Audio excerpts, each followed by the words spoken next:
peristiwa Haji Wada.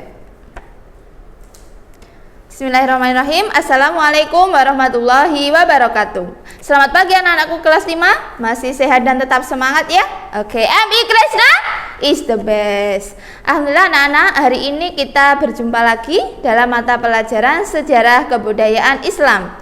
Sebelumnya marilah kita membaca basmalah terlebih dahulu ya.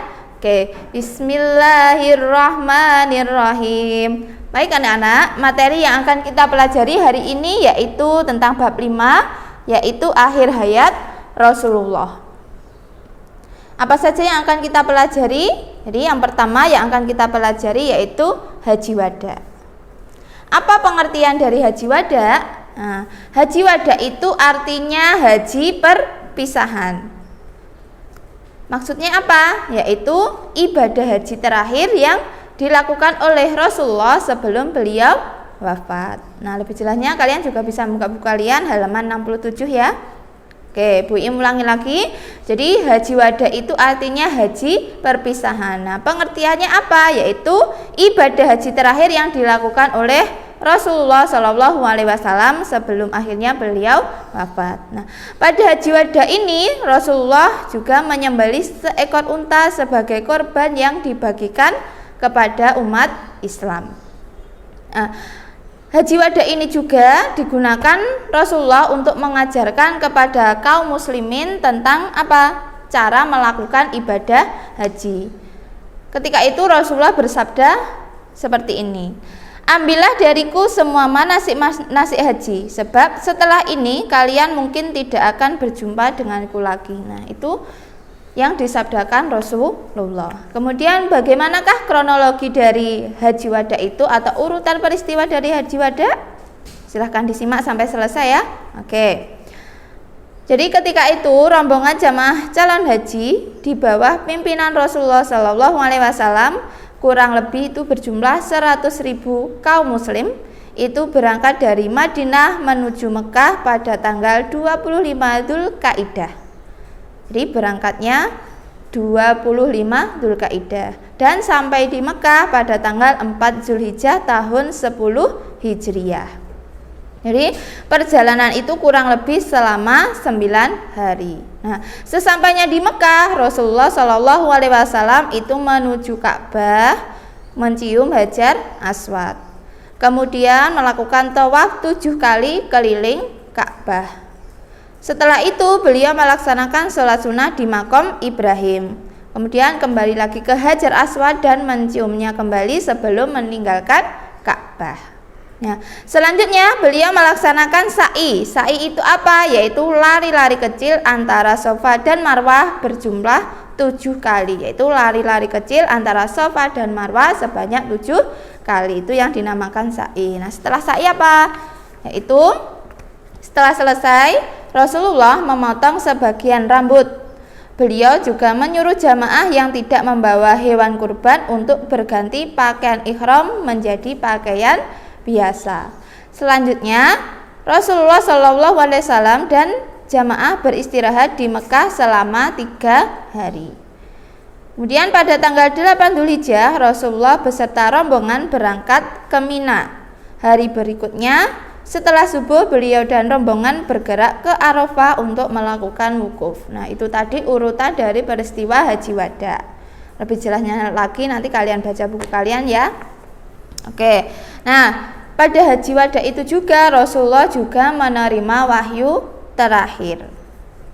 Ketika Rasulullah berada di Arafah pada Haji Wada, Allah menyampaikan wahyu terakhir melalui perantara malaikat Jibril.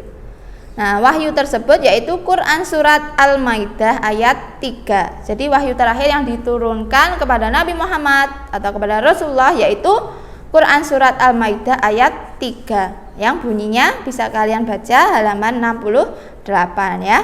Nah, yang artinya seperti ini. Pada hari ini telah aku sempurnakan untuk kamu agamamu dan telah aku cukupkan kepadamu nikmatku.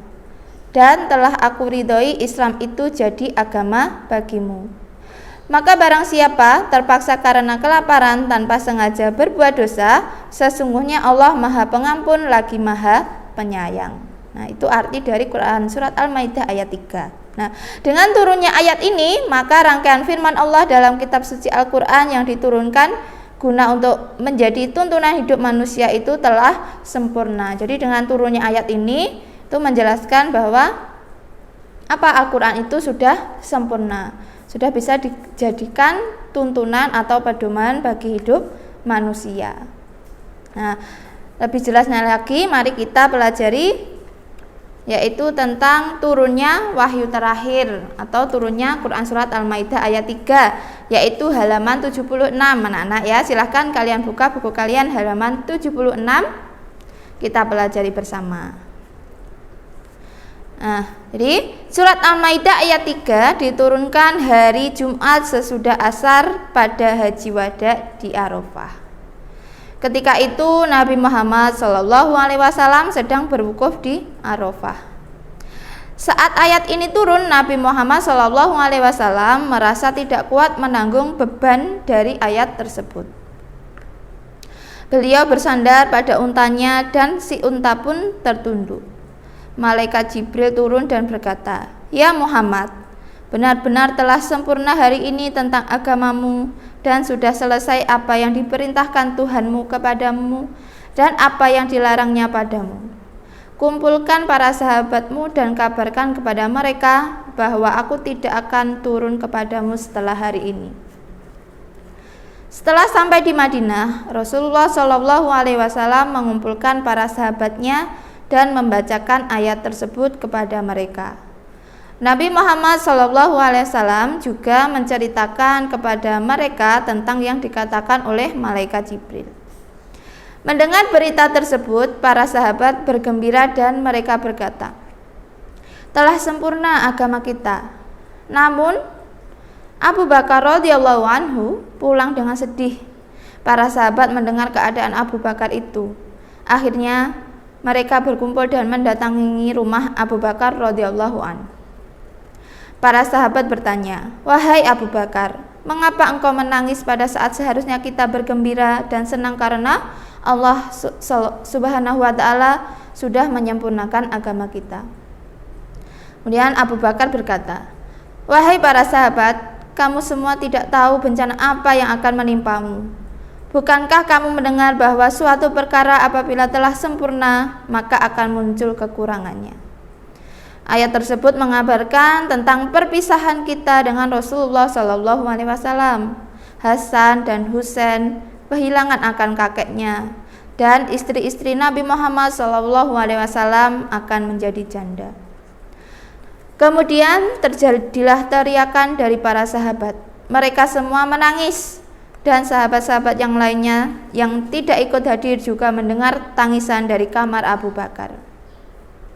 Mereka lalu menghadap Nabi Muhammad SAW dan berkata, "Ya Rasulullah, kami tidak tahu bagaimana keadaan para sahabat itu. Kami hanya mendengar tangisan dan teriakan mereka." Raut muka Nabi Muhammad SAW langsung berubah. Beliau lalu berdiri dan segera menuju rumah Abu Bakar untuk bertemu para sahabat. Sesampainya di sana, Nabi Muhammad SAW melihat para sahabat dalam keadaan sedih. Kemudian bertanya, "Apakah yang membuat kamu menangis?" Ali radhiyallahu an menjawab, "Tadi Abu Bakar berkata bahwa ayat ini adalah petunjuk dekatnya wafat Rasulullah." "Apakah benar ayat ini merupakan petunjuk atas wafatmu?" Nabi Muhammad SAW bersabda, "Abu Bakar benar dalam ucapannya itu. Keberangkatanku dari hadapanmu memang benar telah dekat, dan sudah tiba saat perpisahanku dengan kalian." Mendengar sabda tersebut, Abu Bakar berteriak dan tidak sadarkan diri. Tubuh Ali bin Abi Thalib radhiyallahu an bergetar dan suasana menjadi gaduh karena para sahabat yang lain ketakutan dan menangis sejadi-jadinya. Kemudian Nabi Muhammad SAW berjabatan dengan setiap sahabat. Beliau memberi wasiat dan berpamitan kepada mereka sambil menangis. Beliau masih hidup selama 81 hari setelah turunnya ayat tersebut. Nah, itulah sedikit kisah turunnya wahyu terakhir kepada Rasulullah. Oke, kemudian kita lanjutkan kembali ya, halaman 68, yaitu pesan Rasulullah Shallallahu Alaihi Wasallam pada Haji Wada. Sebelum meninggalkan Arafah, Rasulullah Shallallahu Alaihi Wasallam berkhutbah di hadapan sekitar 100.000 jamaah. Khutbah itulah yang terkenal dengan sebutan Khutbatul Wada. Khutbatul Wada itu artinya apa? Ya, pidato perpisahan. Dinamakan demikian karena itulah khutbah perpisahan yang beliau ucapkan sebagai pesan terakhir di hadapan para jamaah haji.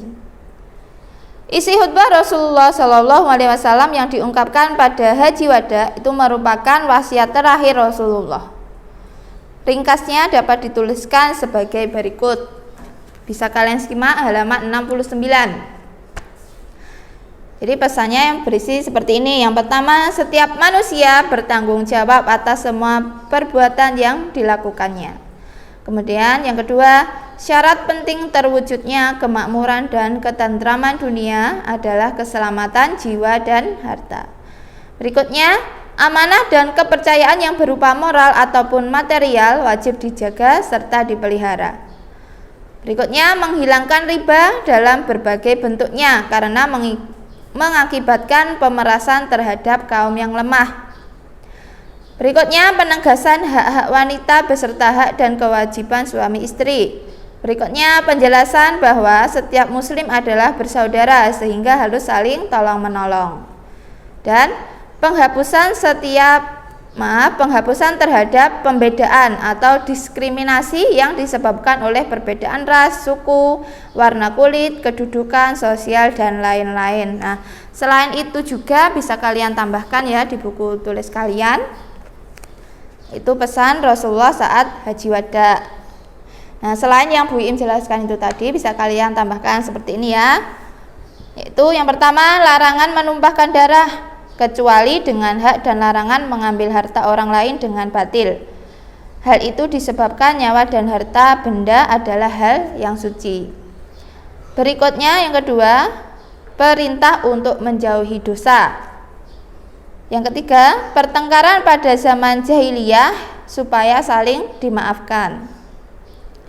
Berikutnya, pembalasan dengan tebusan darah sebagaimana yang berlaku pada zaman jahiliyah itu tidak dibenarkan. Selanjutnya, persaudaraan dan persamaan antara manusia harus ditegakkan. Berikutnya, hamba sahaya harus diperlakukan dengan baik, yakni mereka memakan apa yang dimakan majikannya dan memakai apa yang dipakai majikannya. Dan yang terakhir, perintah untuk berpegang pada Al-Quran dan sunnah. Nah, itu tambahan dari pesan Rasulullah saat Haji Wada. Nah, setelah Rasulullah menyampaikan khutbahnya, Nabi Muhammad SAW bertanya, "Sudahkah aku menyampaikan amanat Allah Subhanahu wa Ta'ala kepada kamu sekalian?" Jamaah yang ada di depannya menjawab, "Ya." Memang demikian adanya. Nabi Muhammad SAW kemudian menengadah ke langit sambil berkata, "Ya Allah, Engkau menjadi saksiku." Dengan perkataan seperti itulah Nabi Muhammad SAW mengakhiri khutbahnya. Jadi itu pesan-pesan Rasulullah yang disampaikan ketika khutbatul wada atau pidato perpisahan. Bisa dipahami ya? Oke, mungkin untuk materi yang Bu Im sampaikan sampai hari ini sampai di sini dulu ya. Untuk materi berikutnya insya Allah Bu Im jelaskan pada pertemuan berikutnya. Dan tugas kalian apa? Yaitu mengerjakan soal yang Bu Im bacakan ya. Nanti kalian tulis soalnya di buku tulis kalian, kemudian kalian jawab. Oke.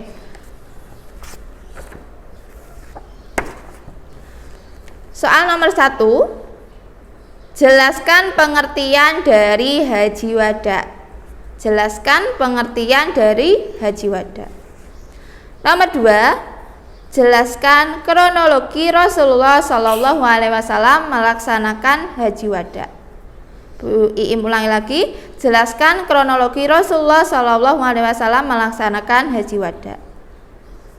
Nomor 3. Apa wahyu terakhir yang diterima oleh Rasulullah? Apa wahyu terakhir yang diterima Rasulullah? Nomor 4. Apa arti dari khutbatul wada? Apa arti dari khutbatul wada? Terakhir nomor 5, sebutkan 3 pesan Rasulullah Shallallahu Alaihi Wasallam saat pidato di Arafah. Sebutkan 3 pesan Rasulullah Shallallahu Alaihi Wasallam saat pidato di Arafah. Nah, itu tugas kalian pada hari ini ya. Usahakan kalian kerjakan dengan serius. Apapun tugas yang diberikan oleh Bapak Ibu gurumu itu benar-benar dikerjakan. Karena apa? Sebagai latihan latihan untuk kamu, untuk mengetahui dirimu itu sudah memahami materi apa belum ya. Nah, itu benar-benar dikerjakan ya anak-anak. Oke, pesan dari Bu Im, tetap semangat ya, tetap disiplin, kemudian jaga kesehatan, dan jangan lupa selalu berdoa agar kita bisa segera bertemu dan belajar bersama di madrasah kita tercinta, yaitu MI Krishna. MI Krishna is the best. MI Krishna is the best. Mungkin cukup demikian dari Bu Guru, Bu Im akhiri. Wassalamualaikum warahmatullahi wabarakatuh.